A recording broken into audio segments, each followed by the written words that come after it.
Pessoal, a gente vai começar aqui trazendo o Rodrigo Faur, jornalista e pesquisador musical, autor de diversos livros sobre MPB, que vai falar um pouco com a gente sobre o legado de Gal Costa para a música brasileira. Vamos conversar aqui com o Rodrigo. Oi, Rodrigo, tudo bom? Salve. Só um minutinho, Rodrigo. Pessoal, eu não estou ouvindo o Rodrigo aqui no meu retorno. Eles vão ajustar aqui, já vão ajustar. O pessoal já vai colocar aqui, vou passar a ouvir o Rodrigo, só arrumar aqui essa questão técnica. Rodrigo, fala para mim, só para eu ver se eu já estou te ouvindo. Oi. Estamos aí? Perfeito, estou te ouvindo perfeitamente, Rodrigo. Primeiro, muito obrigado por falar com a gente. E eu queria começar fazendo aquela pergunta meio óbvia, mas que eu acho que é importante para dimensionar para uma geração que não conheceu a Gal tão de perto. Qual o tamanho e a importância da Gal Costa para a música popular brasileira? Eu vou responder, mas eu preciso falar uma coisa com vocês que é impressionante. Eu ontem à noite postei um vídeo no Instagram falando da importância da Gal. Eu estou fazendo uma série, como eu estou lançando o meu livro sobre a história da música sem preconceitos, eu sempre destaco alguns personagens. Me deu uma ideia de ontem botar o top 5 das coisas mais importantes da Gal e o perfil dela repostou. Aí eu acordo hoje com essa notícia, quer dizer, para mim foi um duplo abalo, né? Porque é uma coisa muito impressionante isso, né? Enfim, queria só falar isso com vocês como desabafo, E porque foi um negócio até muito te forte. falar, Rodrigo, vou até te falar porque a gente estava pesquisando ali no momento que chegou a notícia e a gente viu a sua postagem, né? E teve uma série de outras coincidências muito tristes, assim, ela tinha postado 2 horas antes nas redes sociais dela, a equipe dela tinha postado um vídeo em homenagem ao Caetano Veloso, isso antes ainda da notícia percorrer. Então, assim, série de tristes coincidências, mas que mostram a importância que Gal tinha, né, e vai ter para sempre, né, na cultura popular brasileira. Ela nos deixou fisicamente, mas na verdade a Gal já era imortal há muitos anos. Porque, assim, é uma artista que ela é uma das originais, né? Assim como foi Carmen Miranda, como Ângela Maria, Dalva de Oliveira, Rita Lee, né? São essas artistas que moldaram todas as que vieram depois, né? A gente vai ver um pouquinho de Gal numa Daniela Mercury, numa Ivete Sangalo, né? Na nova Marina Sena, sabe? E na Marisa Monte, né? Como a gente vai ver um pouco de Carmen Miranda em Gal e todas as outras que vieram depois, né? Dessas originais. O repertório da Gal também sempre foi muito forte, assim, é uma quantidade de músicas importantes que ela lançou e que estão no nosso imaginário, de quem gosta realmente de MPB, que é um negócio impressionante, né? E fora disso, uma outra coisa que eu sempre digo, sempre falei isso, que a Gal sempre é diferente de todas as outras, é que ela conseguia cantar as músicas mais singelas, as músicas mais vanguardistas, com a mesma propriedade. Porque às vezes a cantora, quando ela tem uma certa sofisticação, quando ela vai cantar uma música assim muito singela do povo, sabe? Ela às vezes não consegue transmitir essa singeleza.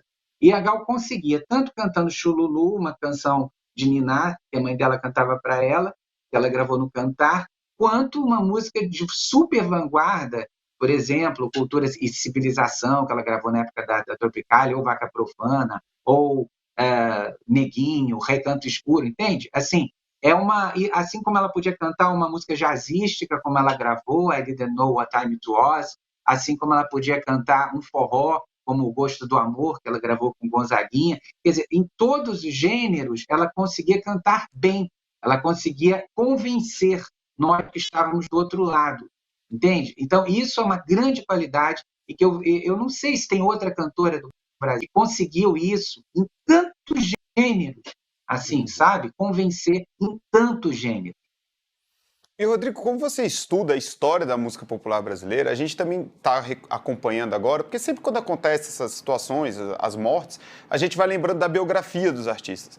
E a Gal, ela teve um papel muito grande na geração ali dos anos 70, numa geração de contracultura aqui no Brasil. Como foi esse papel dela na contracultura brasileira? Ela foi um símbolo sexual da época, né? Assim, se você pensar o que a Gal fazia nos anos 70, ela cantava com uma flor no cabelo, com um figurino hippie estilizado, de perna aberta, tocando violão. Era uma coisa tão vanguarda. Eu não tenho outra cantora do mundo que fizesse isso antes dela, sabe? Era um negócio, e ela é uma sensualidade diferente da de hoje, que é uma hipersexualização. Era uma coisa natural dela, selvagem ao mesmo tempo, que não era uma coisa pensada, né? E aquilo, por uma época de sexualidade muito repressora que a gente vinha, até os anos 60, a educação dos filhos das mulheres, então, era muito repressor, ainda havia a virgindade, isso tudo. Uma mulher com essa imagem representava muito para aqueles jovens que já estavam querendo se desprender dessa caretice, né? Tanto que, quando foi emissário submarino na Praia de Ipanema, nos anos 70, formou-se uma grande duna de areia, né, que foi tirada do mar para construir esse emissário de esgoto. Então, nessa época, ela cantava o Vapor Barato, que ela estava lançando, inclusive, o Macalé e o Ali, né, como compositores, né, assim, em grande escala, e essa música falava de fumar um baseado, aquela coisa toda. E nessa época, que as drogas ainda tinham uma outra conotação de autoconhecimento, de paz e amor, uma outra coisa, era um momento que o pessoal ia para praia fazer isso e também ficar. Tinha uma coisa do amor livre, também a homossexualidade começava a despontar publicamente nesses espaços ainda pontuais. E ela era tipo um mito para essa geração, sabe? Assim, ela significava, ela era a musa, a grande musa, tanto que esse pedaço da praia foi chamado Dunas do Barato, em homenagem a ela. Então, para isso, é um detalhe interessante para se perceber a importância da Gal. Uhum. E também queria falar com você, Rodrigo, sobre um movimento que acaba que hoje todo mundo está falando, né? A Gal é a voz da Tropicália. Queria que você contasse para a gente, assim, em linhas gerais, o que foi a Tropicália e o papel da Gal Costa nesse movimento. A Tropicália foi um movimento breve, porque ele durou mais ou menos um ano apenas, que foi o seguinte, a música brasileira tinha uma excelência assim de letra e assim, de poéticas e de harmonias requintadas depois da Bossa Nova, depois de 58 e 59, com o advento de Tom, João Gilberto, etc. Só que o Gil, Caetano e outros começaram a entender que se eles não fizessem uma força, assim, digamos assim, para inserir essa música brasileira sofisticada dentro da cultura pop internacional, que ela ia acabar sendo sobrepujada pelos modismos estrangeiros. Por que eu digo isso? Porque na mesma época estava rolando a Jovem Guarda, que foi uma grande explosão em termos de tudo, de comportamento, de vendas, e, enfim, de tudo, e que era uma coisa bem decalcada do pop rock americano, né? E até europeu. Então, eles resolveram fazer isso. Então, foi um movimento intelectual musical que meio que assumia todas as nossas referências bregas, chiques, o pop internacional, e revolucionava as letras também. Só que logo a seguir veio a alinhadura da ditadura, veio o ato institucional número 5, que censurava tudo, e acabou que o Caetano e Gil foram exilados, né? Então, quem acabou segurando muito essa bandeira por aqui, pelo Brasil, foi a Gal e os Mutantes, de certa maneira, porque no trabalho deles você via muito essa mistura assim, estilística, né, que assumia todos esses Brasis, né, todos os estilos, esse ecletismo, sem limites e com uma poesia permeando esse trabalho de uma maneira muito forte. Hoje é meio ridículo falar isso, mas houve um tempo, sabe, que quem gostava de rock não gostava de MPB, sabe? Existia até isso, né? Música brega, então, nem pensar. Então, assim, as tribos eram muito demarcadas, para ir contra isso, assim, para quebrar essas barreiras. Não que tenham quebrado de todo, isso ainda perdurou um pouco durante a década de 70, mas a Gal foi uma dessas que, assim, seguiu gravando, quer dizer, ela gravou Índia, que era um clássico sertanejo, digamos assim, ela gravou, sabe, ela teve coragem de gravar músicas como a Bethânia também, que era sua colega, gravou Lama, que era um samba-canção, sabe, eram coisas que não eram, para essa geração, eram consideradas músicas bregas, digamos assim, mas ela gravava.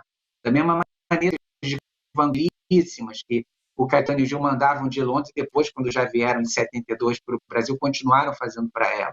Né? E também foi uma grande intérprete de carnaval, também durante toda a década de 70, início dos anos 80, ela foi uma grande voz carnavalista. Então, assim, a Gal não tinha limite. E esse arcabouço tropicalista, digamos assim, que ela foi inserida e acabou sendo a grande voz do movimento, a perseguiu a vida inteira, porque esse movimento deixou semente na obra dela e, por e, por conseguinte, na obra de toda a MPB. Bacana. Rodrigo, eu estou vendo aí no fundo da sua sala, tem a Gal, tem a Clara Nunes e a Elis Regina, não sei se eu consegui enxergar bem aqui. Eu queria até te perguntar isso, assim, nesse panteão de grandes cantoras, como essas que estão aí no fundo aí do seu escritório, em que lugar a Gal se insere nesse grande panteão de grandes artistas que o Brasil já produziu? Ela foi das grandes cantoras ecléticas do Brasil, como Bethânia, como Elis Regina, como Simone, né? Dessas intérpretes surgidas na virada de 60 para 70, na Leão também, só não teve a mesma popularidade, que conseguiram traduzir, assim, eram das grandes intérpretes, né? Que não eram compositoras. Né? Hoje, quase todas as cantoras compõem. Naquela época, não. Os compositores compunham para essas mulheres cantarem. Então, elas foram as grandes intérpretes do Brasil, assim, ecléticas, né? É isso.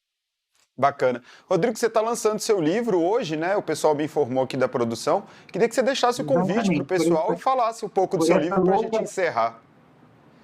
Pois é, eu estou lançando o livro História da Música Popular Brasileira Sem Preconceitos, volume 2, que é um livro que no volume 1 lancei no ano passado. O volume 1 vai da época do descobrimento do Brasil até os anos 70, e esse vai do fim dos 70 até hoje. É um livro que nunca foi feito, porque é o único livro que existe que põe todo mundo para dentro da MPB, justamente esse legado tropicalista, quer dizer, não há limite. É o brega, é o chique, é o conceitual, é o comercial, é a música periférica, todo mundo para dentro, né? E o lançamento vai ser na Livraria da Travessa de Ipanema. Hoje eu vou bater um papo com o Souza, meu ídolo, grande jornalista de música, o Pedro Paulo Malta, que é um pouco mais novo que eu, também pesquisador, e obviamente faremos uma homenagem a Gal nesse lançamento. Perfeito, Rodrigo. Obrigado por falar com a gente. Sei que você está aí meio corrido, né? Todo mundo te procurando para comentar e também ter o lançamento do livro. Muito obrigado por disponibilizar esse tempo para a gente, Rodrigo. Um abraço, hein? Eu que agradeço e viva Gal, para sempre. Um abraço, Rodrigo. Viva Gal!